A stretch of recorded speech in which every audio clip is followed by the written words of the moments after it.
Ah, there it's Larry. 100 days without hair on fire. But you know what? No more hair on fire. Let's get to work. Let's talk a little bit about presidential immunity. This ruling has been incredibly misunderstood. Now, I'll be 100% honest with you. I think this was the single worst ruling since the Dred Scott decision. We've got to consider a couple of questions. First of all, why specifically criminal prosecution?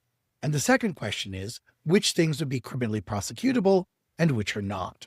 The whole idea that the president should be immune from criminal prosecution is an outgrowth of a Clinton-era kerfuffle that surrounded Paula Jones, when the Republicans were dogging the president, and Clinton ill-advisedly said, I can't be distracted with these civil suits, so I should be able to have them put off while I'm president.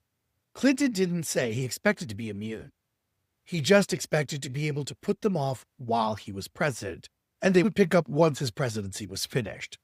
Now, that became sort of a weird, unofficial, and probably ill-advised Justice Department policy. So Trump decided to take it not one, but two steps further, because he went from civil to criminal. And he sought not just deferral, as Clinton did, but he sought complete immunity. And that's the core of Trump versus United States, one of the most reprehensible rulings ever issued by any Supreme Court. Let's consider what those key powers are. First of all of the executive power is vested in the president. He's in charge of the executive branch, and he's responsible for enforcing the laws. And that includes what's called the Take Care Clause. The president will take care that the laws of the country are faithfully executed. It would seem that a president should never be immune from criminal prosecution, because the last thing you want is a corrupt president who might not only act in unlawful ways himself, but might give an illegal order. For example, why don't you military shoot those peaceful protesters? Pretty clearly illegal. Hard to imagine how a president could not be held liable for prosecution in that context. Let's consider some of his other core powers.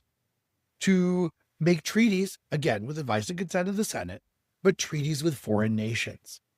A criminal president who might make a corrupt treaty with a foreign nation in order for him to get personal gains. Oh, I don't know why it occurs to me, but a 747 that costs $400 million. Why should he be exempt from criminal prosecution if in fact that he's taken on something which has all the appearances of a bribe? And as we may recall, one of the things that a president can be impeached for is bribery. Why should you be criminally immune from prosecution for that same crime? So we see already, even before we get into the rest of the article, this is starting to fall apart.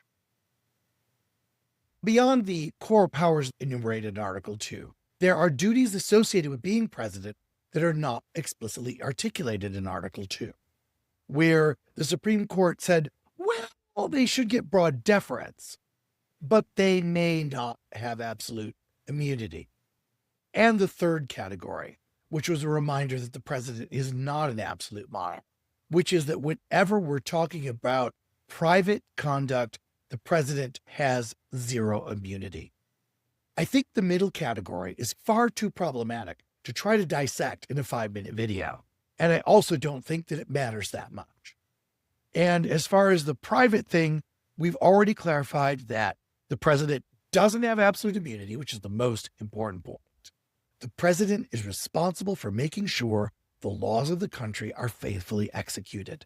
So in his most core duty, he is bound to uphold the law. For him to argue that he should be free from criminal prosecution is to argue that he should be able to abandon the most important core duty of the executive branch of the government. Now, I think John Roberts knows this deep down. And the way it works in his head is that a core function of Article 2 is only a core function of Article 2 so long as it's being carried out in what John Roberts and the Supreme Court view to be a legal manner. So they have still retained for themselves the ability to decide where Article 2 core powers begin and end, because they can stand up and say it's not a core Article 2 power to give an illegal order to the military. They can stand up and say it's not a core Article 2 power to broker a corrupt treaty and accept a $400 million jet as a bribe. So what we need is we need people with courage. And maybe we're seeing that and maybe we're not. I'm not sure. I heard John Thune and Rand Paul talk about the $400 million jet. And both of them said, well, I really hope that the president wouldn't accept it because it looks bad. It looks like it might be corrupt. And other people are kind of like, yeah, it's corrupt. But remember, the president doesn't have the treaty power all by himself.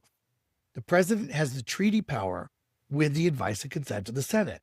And that ties back into the emoluments clause. Ann Coulter thought she was being smart. And she's like, well, what about the Statue of Liberty? And the answer is Statue of Liberty was approved by Congress. If Congress wants to stop Donald Trump from corruptly accepting a $400 million jet, all they have to do is vote. All they have to do is grow a spine and get some courage. And I would encourage them to do so because this deal is corrupt on its face and they know it. The important thing is, in the mind of the court, this is not absolute immunity that carries over to everything the president does. So the court still has held on to a lot of power. The question is, will they have the courage to exercise it?